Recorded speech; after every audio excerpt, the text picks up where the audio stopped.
안녕하십니까.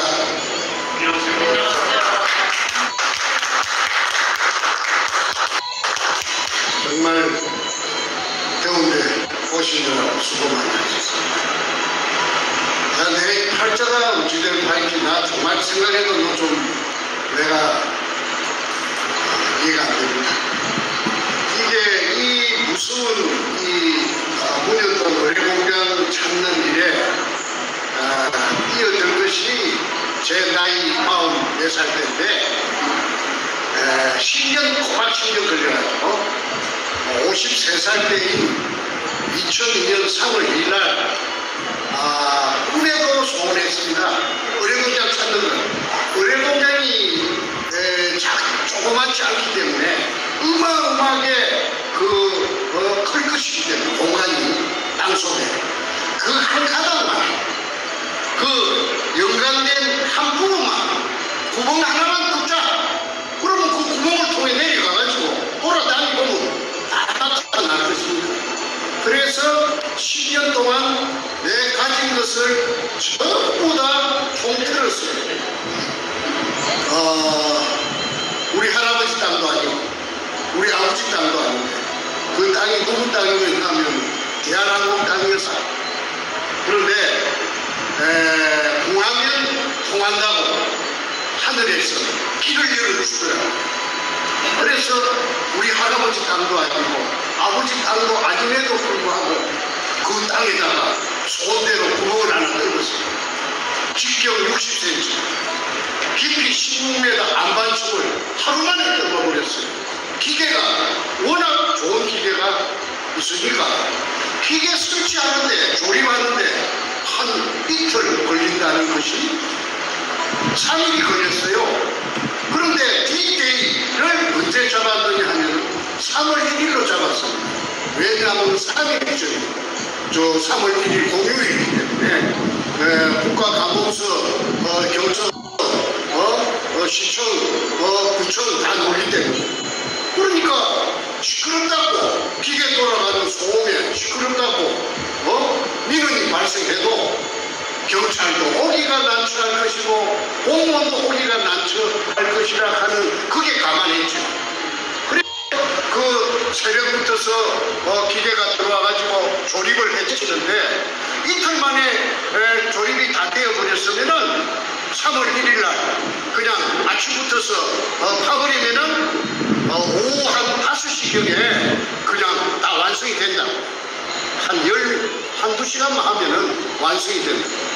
왜 그러느냐 하면은 땅 속에 숨어 있는 그 물을 찾아내거든. 그 MRI 같은 기계가. 그 기계가 한국에 들어온 지 불과 한 2~3살 됐을 적에 그 기계가 있는 걸 알았습니다. 그 기계가 어디 있느냐 하면은 대전의 배제대학이라고 대전 유성에 있어요.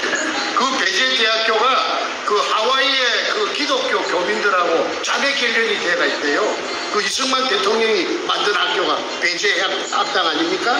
그래서 그 좋은 기계가 들어오면은 세상에 나오면은 그 교민들이 기독교에서 사가지고 그 배제학당에 원조를 해주는 거예요. 그래서 그 기계가 저 영주 무석사 무량수전 그 찾는데 동원된 걸 텔레비를 보고 제가 알았어요. 이야, 저런 기계가 있구나. 저 기계 같으면 내가 의뢰공장 찾는데 저 굉장한 소용이 되겠구나. 해서 그 교수를 찾아가서 했더니 굴이 존재한다면은 대강 몇 미터에 존재한다고 보느냐 저한테 물어요. 그래서 바닷물의 그 조수 간만의 차이를 감안하면은 20m예요. 지하 20m에 존재한다. 꼭 본다. 했더니 그러면은 모래밭도 아니고 흙밭도 아니고 안반층이라면은 20m 안에 그 굴이 존재한다면은 100% 찾을 수가 있다. 99.9가 아니고 100% 찾아줄 수가 있다. 그럼 비용은 얼마 주면 되느냐? 했더니 300만 원을 우체국에 계좌를 적어주면서 자동 이체식이면은 입금이 되면은 자기가 자기 조수를 데리고 부산 현장에 가서 한번 답사를 하고 또 잡아가지고 기계가 오면은 한 2시간만 작업을 하면은 그 굴의 여부를 있다 없다 여부를 X처럼 MRI처럼 그 컴퓨터가 찾아낸다. 그러니까 컴퓨터가 찾아내니까 그거는 거짓말이 없다. 아니 그래서 300만 원을 어렵게 구해가지고 그래가지고 줬더니 뭐 말하던 그대로 됐어.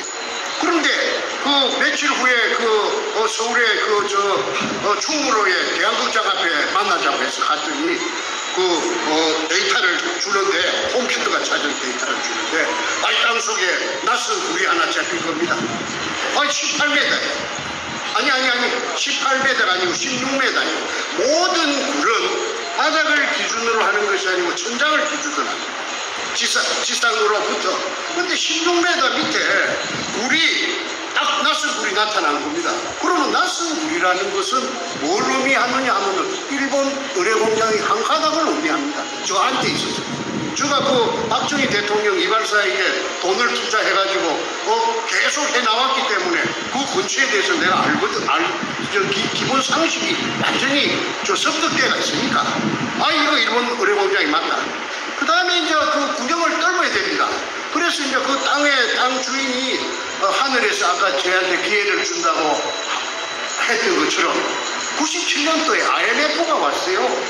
그래가지고 이 재벌들의 군살빼기, 그걸 어려운 말로 말하면은 BIS, 자기 자본 비율 맞추는 겁니다. 은행에 빚을 갖고 군살빼기, 쓸데없는 재산을 빨리빨리 팔아라. 그래가지고 그 땅 약 500평이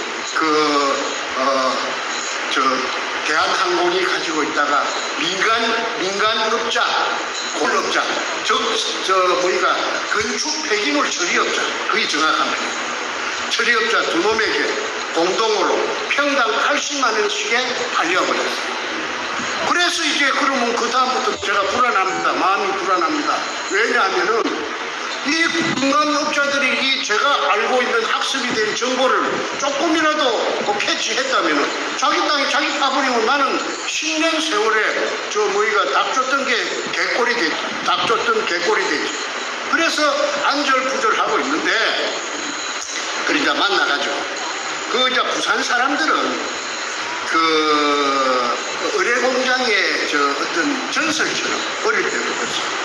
의뢰공장하고 그 다음에 보물이 그 속에 있다는 말을 어릴 때부터 했어요. 다 듣고 자랐어요. 그래서 100% 부정하는 건 없습니다. 의뢰공장도 존재하고 있고 어딘가는 모르지만 그 다음에 그 속에 애놈들이 보물을 숨겨놨더라는 등 그런 말이 아주 민간에 팽배해 갖고 있습니다. 그런데 이제 아까 MRI 기계 같은 그 기계가 찾아놓은 데가 데이터가 있고 그 다음에 땅 위에다가 분필로 가지고 선을 딱 그어주니까 그게 뚫으면 된다.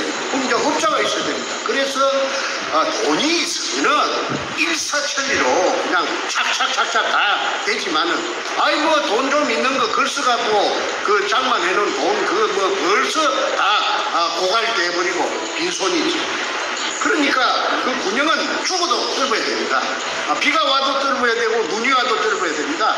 그래서 어떻게 해가지고 연결해가지고 송파구 방이동에 수산중공업이라고 큰 회사가 있습니다.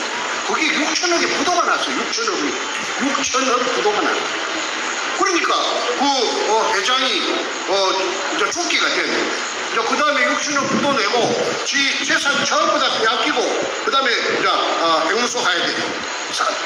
6천억 빼문 죄로 부도 낸 죄를 살로 가야 되는데 그러니까 자기 친구가 내한테 중앙일보 기자가 하나 있는데 내한테 힌트를 주기로 저 사람 같으면 할 수 있다.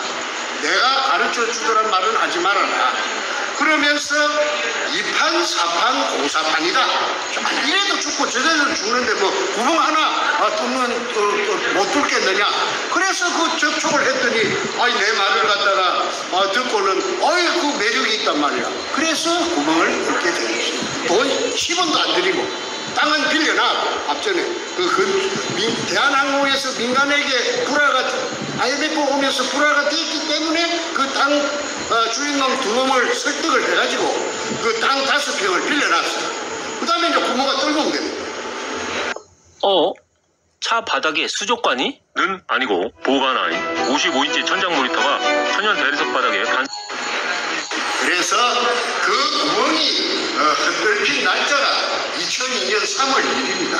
3월 1일 날 새벽부터서 3월 1일 날 아까 말씀드린 3일째 날 뽑기를 한 것이 뭐 기계가 조립이 잘 안 돼가지고 하루 뒤에 딜레이 돼가지고 3월 2일 날 새벽부터서 기계가 막 쿵쿵 하고 돌아가니까 그 위에 산 피난민들이 살아요.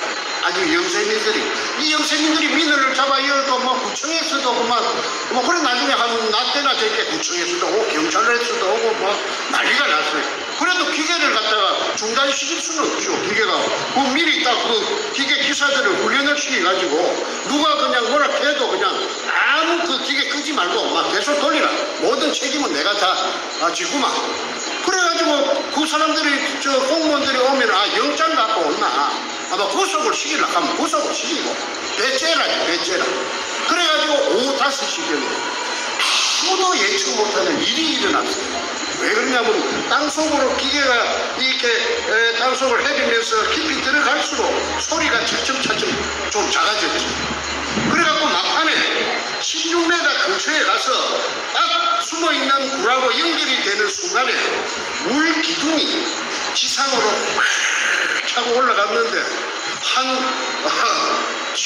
그러니까 16m 올라오고 또 지상에서부터 17m 그러면은 합계 33m를 한 3시간 반 품었습니다. 자, 여러분 한번 생각해 보십시오. 직경 60cm요 길거리에 가면 맨홀 뚜껑, 한국에 길거리가 맨홀 뚜껑만한 그 구멍을 통해서 3시간 반을 물이 17m 높이로 뿜었다라는 사실은 한반도가 생기고 나서 한 번도 없었던 일입니다. 물론 뭐 수도관이 겨울철에 터져가지고 이 조그마한 물줄기가 솟는 거는 뭐 흔히 길거리를 지나다니다가 봤지만은 아니 직경 60cm 위에서 지상으로 17m를 16m 올라오고 또 17m를 해가지고 그 다음에 3시간 반을 그 물의 그 수압은 굉장했습니다. 예를 들어서 한 500kg짜리 소를 한 마리 얹어놔도 소도 곤충으로 타고 올라갈 정도로 힘이 세었어요. 그럼 물이 뿜었다라는 사실은 수압이 있다는 것입니다. 수압은 뭐냐? 큰 공간 안에 물이 가득 채여 있다가 거기 작은 구멍이 하나 뚫히니까 아까 제가 뚫은 구멍입니다. 그러니까 수압을 견디지 못하고 슉 올라가. 그거는 자연 물리 현상으로 거짓말이 없습니다. 그거는 그야말로 깨가 많은 인간들이 조작할 수 있는, 깨를 부릴 수 있는 그런 부분이 아닙니다. 거기 가장 의뢰 공장이 있다는 핵심적인, 의뢰 공장이 있다는 사실을 뒷받침해주는 핵심적인 증거 자료인데, 그것이 나는 사진 찍고 뭐 이런 것만 성격이 아니라서 그거 잘 못하는데, 배신자, 나를 따라 그 일을 난 둘이서 했는데 김성태라는 그 삼천포 출신에 또 항소만한 새끼가 있어요. 김성태라고. 그 도둑놈이에요. 사진 찍는 게 취미라 항상 카메라를 막 잘 때도 갖고 자는가 몰라도 그걸 사진을 탁 찍어놨어요. 물이 뿜는 사진을. 그러니까 그때 그놈이 찍어놓은 사진이 제 손에 있습니다. 그 책에도 거의 다 들어있어요. 왜 그러냐면 이제 이 배신이 일어나고 나서 금이니까 배신이 일어납니다. 금이 아니었으면 배신 안 일어납니다. 돌이 나왔다 하면 배신 안 일어납니다. 돌이 나왔는데 와 배신이 일어나요? 먹을 것도 아닌데, 쌀만 먹는 것도 아닌데. 금이 나오니까 저를 보고 독을 하자, 독을. 그때는 이미 독을 다니 모여들었어요. 모여들어가지고 독을 하자, 독을. 왜 나라에 신고해서 세금을 왕창 뜯기건데 줄 것이냐. 그리고 새파리, 똥파리, 온유월에 온갖 파리들이 날라들으면은 형님이 어떻게 그걸 감당하려고 하느냐. 그러니까 지도 새도 모르게 그는 소를 잡아먹어도 모르는 데니까 해만 지면 사람들이 인적이 끊어지는 것이니까 그러니까 우리한테 맡기나란 말이야. 그러면은 하루 저녁에 500kg씩 건져 올려가지고 야금야금하게 검찰 박씨다. 그러니까 두목이 그때 나타났는데 백준엄이라고. 그 백준엄이의 친척이 종로 5가의 금도매상인데요. 그렇게 금이라는 건 예상대가 없답니다. 그러니까 거기서 밀매를 하다 시켜서 제가 호통을 쳤습니다. 저는 아까 양력 소개할 때 저는 에듀케이션 영어 발음이 안 좋습니다. 교육자입니다. 교육자. 전문 교사가 되겠다고 교육학을 전문적으로 교육받은 사람입니다. 그리고 문교부 장관이 준 자격증이 있어요. 아무나 선생하는 게 아니에요.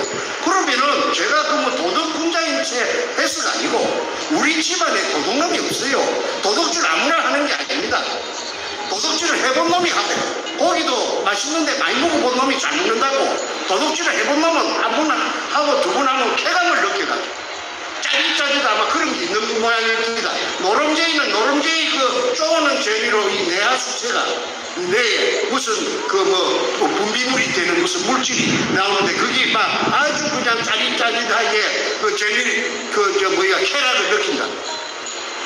범죄자들은 다 그렇답니다. 그런데 나는 도둑놈이 아니거든. 그러고 나는 아들 하나가 있고 딸 하나가 있는데 내 각시도 선생이고 부부교사를 했습니다. 내 교대 내 3년 후배입니다. 그 다음에 내 아들은 그때 서울 법대 2학년이었고 딸도 법대 나중에 결국은 이화여대에 가서 둘이 다 지금 변호사를 하고 있습니다. 수도권에서. 그런데 그 아들이 법조인이 될 아들인데 내가 만약에 그 말을 승낙했다면은 내가 잘 먹고 잘 살고 어마어마한 부자가 됐더라도 마음이 한 시간인들 내 마음이 편하겠는가? 나 그 생각이 먼저 나더라고. 그러면 부자 안 되고 마음 편한 게 낫지. 부자 돼갖고 맨날 쇠고랑이 어디서 날라올 줄 몰라갖고 오마조마하게 살 필요는 없기 때문에. 그리고 소득이 있는 곳에서는 세금 내야 됩니다. 세금을 내야 나라가 돌아가지. 그리고 불쌍한 사람들은 혜택이 가지요. 그래서 당연히 법치국가니까 법에 정한 대로 세금 내야 된다. 이래가지고 제가 팽을 당했어요. 그러면은 도굴단들이 배운 아이들이 아닙니다. 백준엄이 여의도 고등학교 출신이에요. 58년생. 그러면 걔들은 뭐냐면 군형을 내가 파놓고 난 뒤에 나타난 애들. 왜 내가 군형 파놨는데 뒤늦게 나타나가지고 부추겨가지고 정권하고 접목이 됐어요. 노무현의 정권하고. 노무현에게 접근하고 참여 정부하고 그래가지고 정권에 하수인이 누구냐 노무현이 직속 행동대장이 누구냐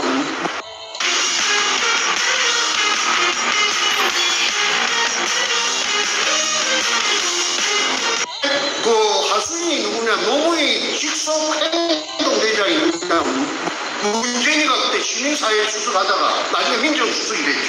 민정수석은요 경찰력, 검찰력 공권력을 다 거머쥐고 있습니다. 지 마음대로 조정합니다. 그래가지고 저를 2002년 3월 2일날 금을 찾아내고 산더미 같은 금을 찾아냈음에도 불구하고 2005년 9월 6일날 제가 구속이 됐어요. 구속된 제목이 뭐냐면 사기꾼입니다. 사기죄입니다. 사기죄. 그러면 내가 사기죄 전과가 하나도 없는데 사기도 쳐본 놈이 쳐보지 처음으로 생전 처음 치는 놈이 그러고 금이 나왔을 게 나왔다 그제 안 나왔는데 금이 나왔다 해갖고 내가 얻을 게 무엇이 있습니까? 그런데 사기죄는 걸리기는 어찌 걸리느냐 그러저가 없으니까 내 꼴망이 아까 3천번 넣은 그놈이 여기저기서 농구하는 선수라요. 여기저기서 10배 준다고 1억 태우면은 나중에 성공하면 10억 준다고 이래갖고 내 써준 죄는 있어요. 그런데 그게 전체 토탈 액수가 2억 1,500만 원입니다. 공소장에 공소장에 그러면 뻥튀기 죄가 있는데 그러면 따질 필요도 없이 2억 1천 얼마를 가지고 제가 징역을 36개월 3년을 받았고 검사를 못하자고 송곳이 저만큼 검사 책상위에 필동에 있던데 내를 살인범 그런 사람으로 보지 마십시오. 죽여도 분이 안 풀리죠. 먹물로 터져버리려고 그랬어요. 그런데 앞전에도 했더니 댓글에 무슨 방송에서 그런 흉측한 말을 하느냐. 사람들은요, 이 내막을 모르고 지 입장에서 하는 말입니다. 사람 하나 죽이고 살리는 게 문제입니까? 나라가 지금 이 모양 요 꼴이 됐는데.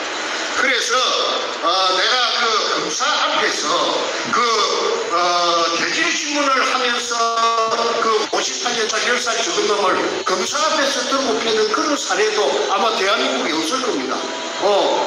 그래서 어쨌든 쌈키는 대로 쌈키 44년 팬거 그것까지 합해갖고 36개월 플러스 3년이니까 플러스 8개월 1년 받았는데 4개월 깎아주더라고 항소심에서.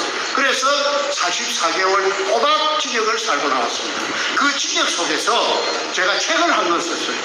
그 책이 왜 그러냐면 징역 속에서 내가 언제든지 저놈들이 나를 죽이라 하면 죽일 수 있죠. 받아놨습니다. 그런데 내가 언제 죽을지는 몰라도 그 근거라도 하나 남겨놔야 되겠다 해서 내가 그 긴 징역살이 속에서 책을 쓴 것이 영어로 골든 리리 오퍼레이션, 일본말로 긴노유리라. 그러면 이게 사실이 아니면은, 역사적인 진실이 아니면은 이 쓸 수 없는 책입니다. 왜 그러냐고. 내가 머리가 무슨 내가 평범한 사람이야. 그러면 지어낼 수가 없죠. 사람 이름이 다 들어가는 거야. 그래서 거기에서 특히 사안이 뭐냐면 의뢰 공장에 금이 나왔다는 거. 그 이전에 미국 CIA하고 내하고 같이 3년 동안 같이 했다는 사실. CIA 누구냐면 극동 담당 책임자 리차드 P. 롤리스라고 있습니다. 그 사람은 내가 5번 만날 때까지 한국말을 하는 줄도 몰랐습니다. 5번 딱 만나니까 한국말 하더라고. 내보다 더 한국말 더 잘하더라고. 나는 경상도 사투리가 아주 투박하고 한데 전부 100% 커뮤니케이션 한국말로. 그래 어째 그래 한국말 잘해요 하니까 이게 부산 문현동 이거 찾으려고 아버지 부시 대통령 때 부시 대통령이 그 CIA 국장 출신이라 하대. CIA 그 국장 할 적에 자기가 내보다 한 30살 많아요. 리차드 로리스가. 그래가지고 이게 특수 임무를 부여받은 게 의뢰 공장 속에 중국 보물이 속에 딱 들어차 있다. 그걸 찾아내야 된다. 이래서 동북아시아만 뱅뱅 돌아갑니다. 한국말은 그 큰 덩치가 2m는 인물도 잘생겼습니다. 근데 그 사람들이 지금 텍사스에 살고 있다. 그 팀, 내하고 계약한 팀들이 어마어마한 부자가 돼가지고 큰 회사를 경영하는 회장이 돼가 있답니다. 근데 그 오야분이 누구냐 하면은 키신저입니다. 헨리 키신저. 그거는 내가 헨리 키신저라고 하는 말을 내가 들었기 때문에 헨리 키신저라고 말하고, 글로벌리스트인지 알루미나타인지 그 다음에 프리메이션인지 그때는 그런 개념이 나는 전혀 관심도 없고 나 생소하기 때문에 나 전혀 그거 모릅니다. 뒤에 알고 보니까 그렇더라고요. 그리고 미국 뉴욕의 무역센터 거기 터져요. 그런 일이 왜 일어납니까? 그래가지고 그걸 핑계로 해서 리차드 로리스가 내한테 1년간 딜레이 하자, 연기하는데 좀 동의해달라. 그래서 내가 끌려가나 50-50으로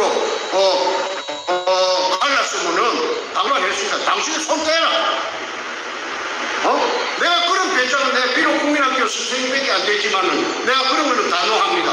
내가 그 아무리 그 덩치가 세고 힘이 있어도 내가 한 번도 항복해 본 적도 없고 빌부터 본 적도 없고 본 적도 내가 없는 사람입니다. 그 밑에 한 번도 고개 숙여 본 적이 없습니다. 국민학교 선생을 우리 부모가 시기 좋고 교육대학교 보내준 우리 부모가 보내줬지 뭐 누가 보내줬습니까?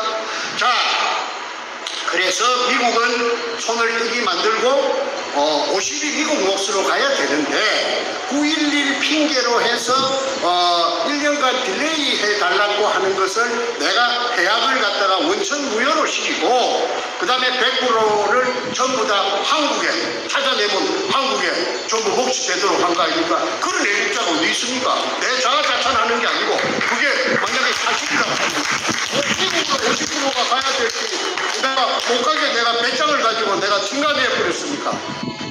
내가 보증 10만 원도 없으면서도 내가 그런 배짱이 있어요. 그래서 내가 그런 과정이 있었기 때문에 그 다음 해인 2002년 3월 2일 날 그런 혼자 독자적으로 찾아낼 수 있는 그런 엄청난 개가를 올리게 돼요. 만세 만만세입니다.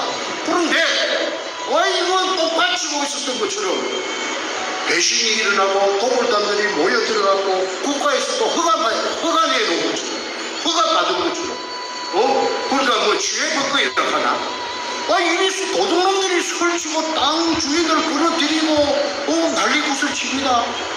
이거 내가 멍청해갖고 이게 무슨 이런 일이 있는가.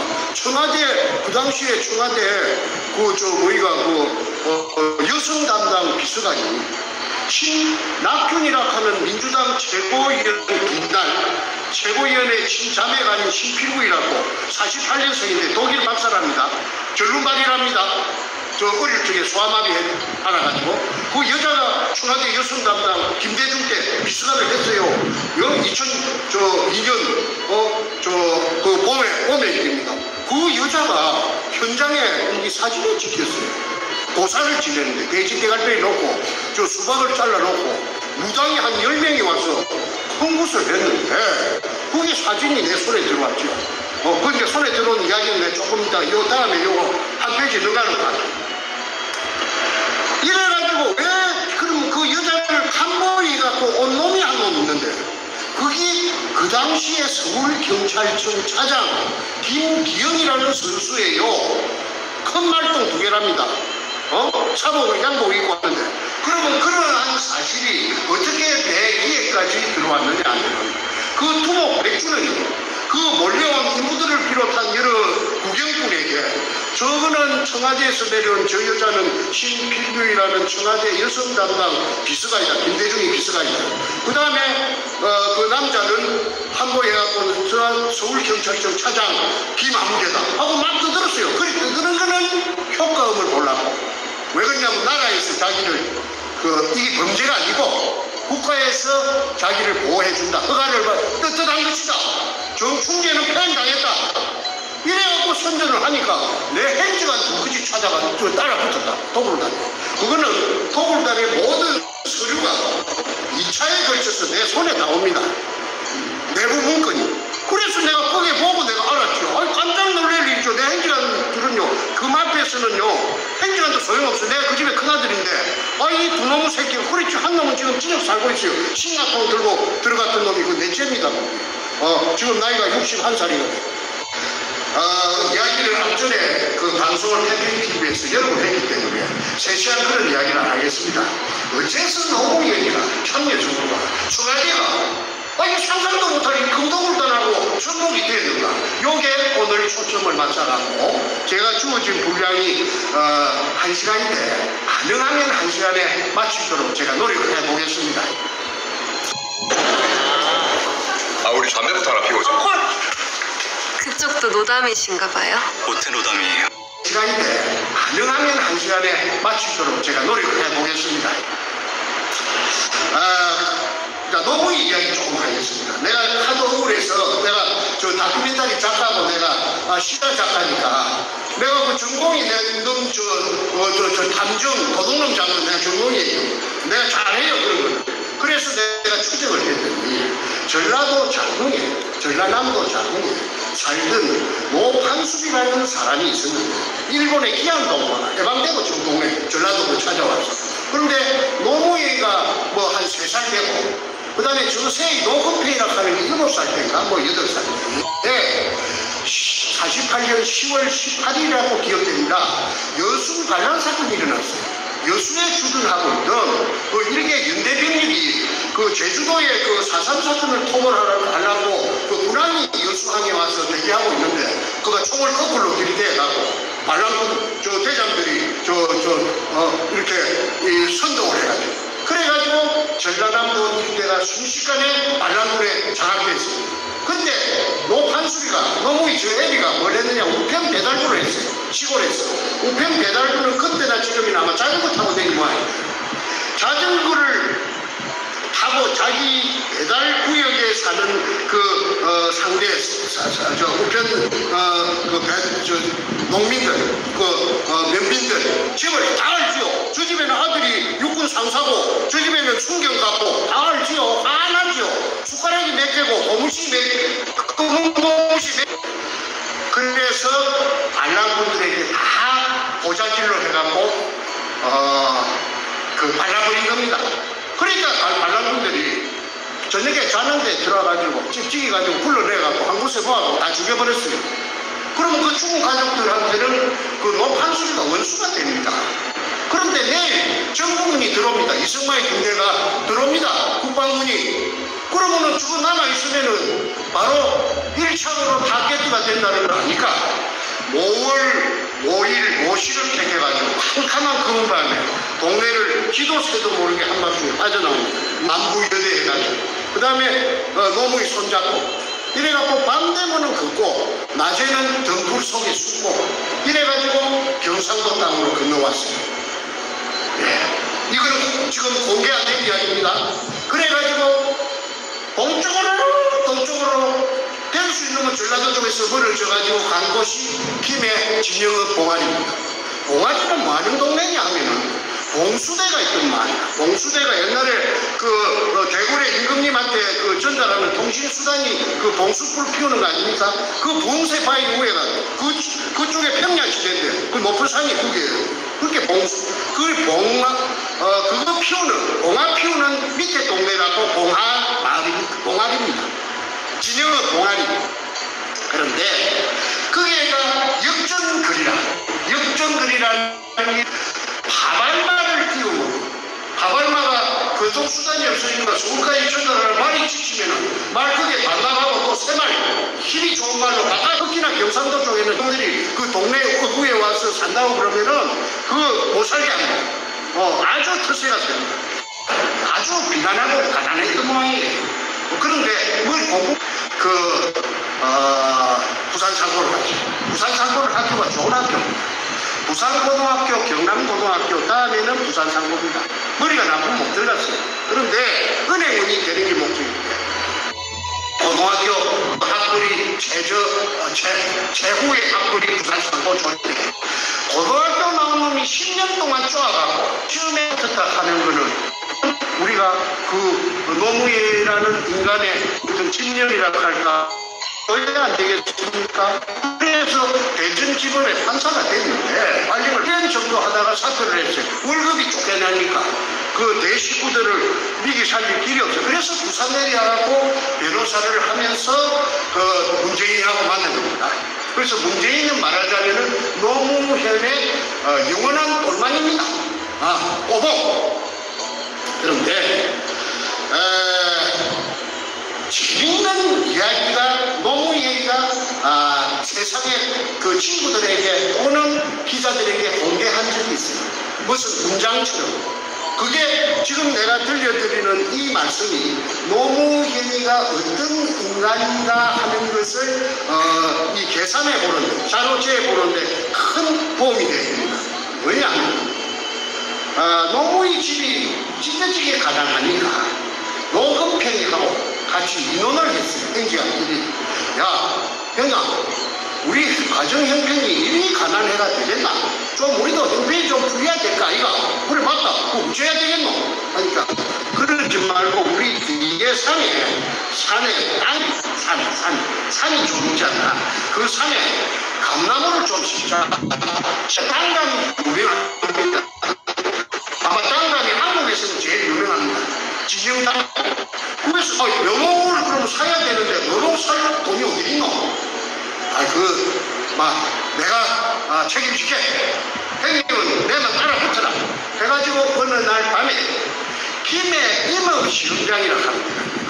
그리고 국가기관입니다. 묘목 기부는데 임업시험장. 그 철조망 다 해놨어요. 땅이 있던데 철조망이 있던데. 그걸 절단하고 거기에 침입합니다. 야간에. 그래갖고 지입으로 100개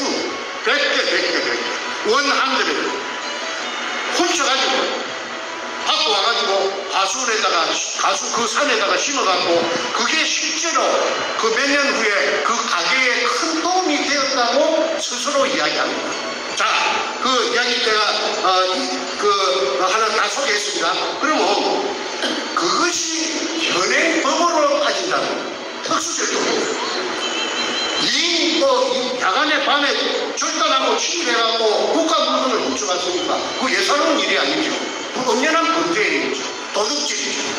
도둑질은 아까 제가 서두에 말씀드린 대로 아무나 하는 게 아닙니다. 도둑은 남의 눈을, 주인의 눈을 피해 슬쩍 훔치는 걸 도둑절도라고, 절도죄입니다. 그런데 자기 입으로 스스로 공장처럼 그 백주나 되는, 백주가 작은 거 아닙니다. 그 백주나 되는 그 묘목을, 애터지 키우는 묘목을 훔쳐다가 자기 산에다가 가수원을 조성할 정도의 간덩이를 갖고 있는 놈이라 하면은 그거는 정상적인 인간은 아니라고 밖에 볼 수가 없습니다. 아무리 예쁘게 그 범죄한 거는 없어지지는 않았죠. 그게 어떻게 지우개로 그 글씨를 손을 쥐어도 어떻게 하면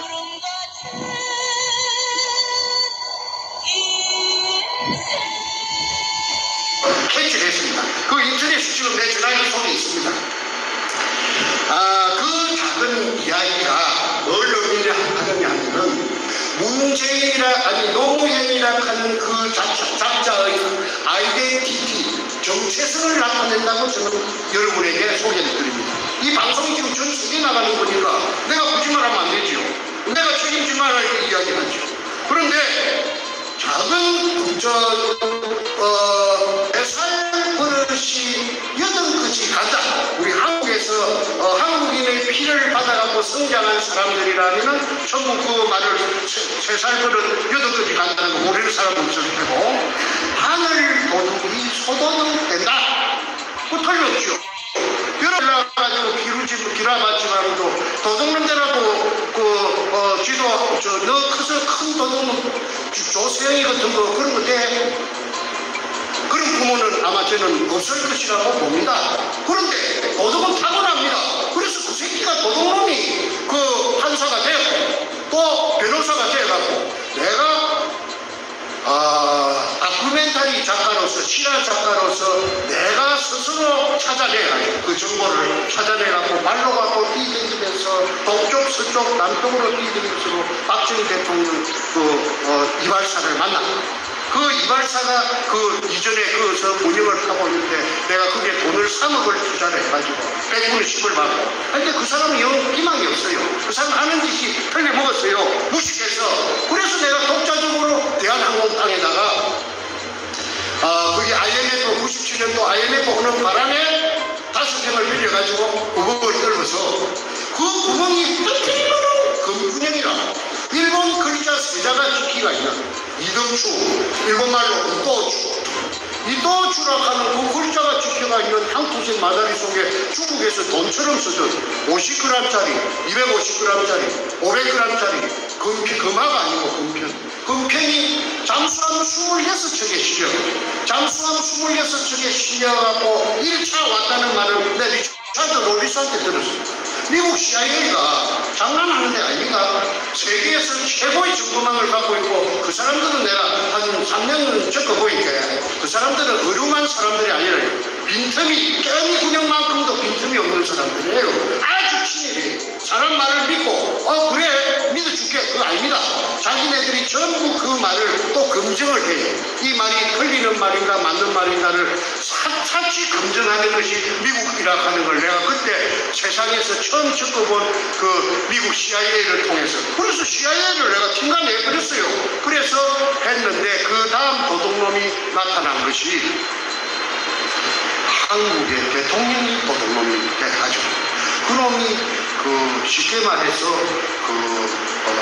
이인규라는 대검 중수부장한테 붙들려 갔다가 와서 볼통이나 30분이니까 오롱이 나는 시간 문제니까 그날 저녁에 그만 저거 똘마이 문재인이가 그만 없애버리고, 그걸 일컬어서 도마뱀 꼬리 자르기 일환이라고 제가 진작에 붙어서 책에 썼습니다. 아까 김노유리 골든리리 오퍼레이션 내가 그거 썼습니다. 문재인이 하고 너무 이름을 바로 받았습니다. 그래서 문재인한테 그 책을 전달해 줬습니다.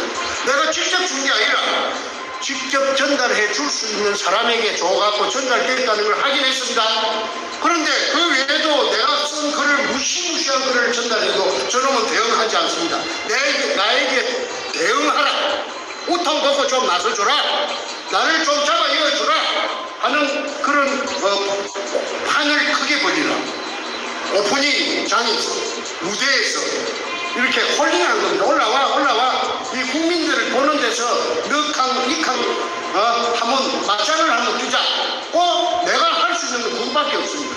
절대 의회 주장이에요. 노 코멘트라 하고 뒷구녕에서 뭐라 하느냐 하면은 가짜 뉴스. 여러분, 우리 양산집에 금이 200톤 숨겨져 있답니다. 그거 정말이면 참 좋겠죠. 젊은이들 일자리를 만들 수 있을 테니까요. 이런 식으로 영촌스럽게 말을 돌려가지고 눈도 꼼짝 안 하고 그냥 거짓말로 쳐발라가지고 그래서 우리 대한민국 국민들은 순진해서 그런 거지. 그 말을 또 꼬집 들어요. 그런데 오직해야 제 아버지도 같고 어머니도 같은 제 행지가입니다. 행님한테도 못 오고 이것도 아니고 그쪽에서 또 팬다 했어요. 돈만 조금 보고 돈맛을 조금은 봤답니다. 있는데 오직해야 저 세상에 알리려고 신나통을 받고 문재인의 그 사상 지역구 사무실에 들어가서 인지 기록을 번역했습니다. 그거는 도로로 난 그 유리창을 깨고 준비해갖고 가는 그 브레이크카드를 세로로 붙였는데 그게 인터넷에 나옵니다. 지금도 나옵니다. 문현동 금도구의 종착지 노무현을 문재인을 즉각 구속 수사하라. 그거 나옵니다. 전국에 오전 10시부터서 밤 12시까지 계속 모든 방송이 전부 이것만 했습니다. 그래서 모르는 사람이 없는데 저런 게 어디 있어. 저 문재인이가 그러잖아. 가짜뉴스라고 정신병자인가 봐. 그래서 형님도 정신병자가 되고 또 넷째 우리 집에 정승재 넷째도 정신병자입니다. 정신병자는 그냥 뭐라 그래요. 그런데 미안하지만은 나는 우리 집안에 정신병자가 있다는 말 들어본 적도 없고 제가 우리 마누라가 초등학교 일산에 어떤 초등학교 교사로서 정년퇴직을 했는데 그 공무원 의료공단이 있습니다. 마두역 근처에 마두역에 가깝습니다. 그거 내가 쫓아가서 높은 사람 좀 보자. 만나자. 면담 좀 하자. 그렇게 왜 그러십니까? 우리 딸이 혼사를 해갖고 이거갖고 지금 내일 모레 결혼식을 올리는데 어떤 이 결혼에 앙심을 품은 어떤 사람이 신랑 아버지한테 신부의 아버지가 정신병자라고 고치다니를 쳐가지고 이 혼사가 애제를 지금 위기에 지금 있는데 위기에 봉착해 있는데 나는 정신병원에 한 번도 간 적이 없기 때문에 내가 병의원 약국 댕긴 거 전부 다 이 공단이 생긴 것부터서 전부 다 좀 떼줄 수 없어 그러니까 내 말을 들어보더니 자기도 자식 키우는데 자식이 그렇다면 그거 못 떼줄 이유가 있습니까? 안 떼주는 게 보통인데 내가 특별히 떼드리겠습니다. 그래서 내가 땡기 110한 2년 동안에 148군데 땡기더라고. 병원, 의원, 약국. 약국에도 다 들어보면 가더라고요. 그게 정신병에 관련된 약이라든지 병원에 치료받은 게 한 번도 없어요. 그거이 뭘 말하느냐면 정신병자가 아이와 하는 걸 말해줍니다. 그렇지 않습니까? 정신병자가 이렇게 미국 LA까지 와갖고 요 마이크 들고 여러분들을 갖다가 전부 앞에서 연설을 할 수가 있습니까? 제가 정신병자같이 생겼습니까? 그런데 문재인은 저를 정신병자라고 그렇게 매도했고 내 동생 정승재도 가정도 있고 자식도 다 있죠. 젊을 때 권투 선수입니다. 서울에서. 내가 권투를 내가 시켰지. 그것도 정신병자. 그래서 저놈이 그랬는데 내가 억울해서 이거 저녁에 자다가 하면서 일어나면 멍청해하고 잠을 못 잡니다. 그 이야기를 어떻게 전부 전달할 수가 있겠습니까? 자나 때나 안 지났으나 제의 오직 하나의 내가 올해 나이가 지금 한국 나이로 71살이에요. 내가 사실은 48년생이에요. 호적에 49년대. 그런데 나는 이거밖에 없습니다. 왜? 이걸 부자가 되고 안 되고 그 부자가 되고 안 되고 문제가 아니고 이게 식구들 다 다 죽여요. 언젠가는 다 죽여요. 그래서 내가 이거 어차피 죽을 목숨이라 하면은 결사적으로 고통받고 한데 내가 혼자서는 못 났습니다. 왜? 힐러가 붙어갖고 내가 중국까지 도망가서 중국에 한 18개월 정도 방랑자로 돌아다녔던 적도 있어요. 그것까지 중국까지 검돈이 온 것도 두 군데서 확인했습니다. 그 인터넷에 다 띄었기 때문에 오늘은요 생략합니다. 저 시간 관계상.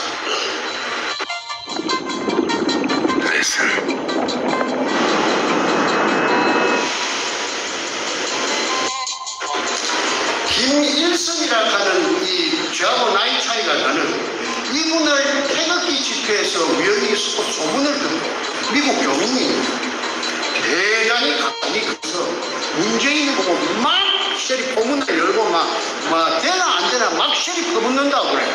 그래서 도대체 그러면 간띵미가 그 배밖에 나왔는가 보다 한번 가보자 해서 들어보니까 가장 참더라고. 그래서 내가 이 사람을 콜링을 했어요. 콜링 만나자고.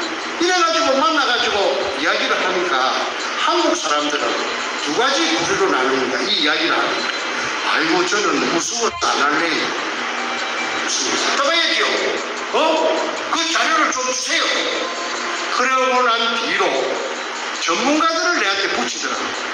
지질학자, 박사들. 지질학에 대해서 이태리가 또 좀 말개나 하는가 보네. 이태리에서 박사학위 받은 사람은 그한테 붙여갖고 나를 검증을 하고 또 무슨 전문가를 붙이고 무슨 전문가를 6달 걸렸습니다. 6달. 금년 작년 12월부터 금년 5월 말까지. 그래가지고 나는 이제 김이 세가지고 김이 빠져붙는 것 같다. 저 사람 이제 이거 뭐 큰 소리만 치더니 헛방이 같다. 자꾸 또 보차에 생기는 거지 보채는 것 같지. 어떻게 되는 거야? 할 거야 안 할 거야? 할 수도 없고.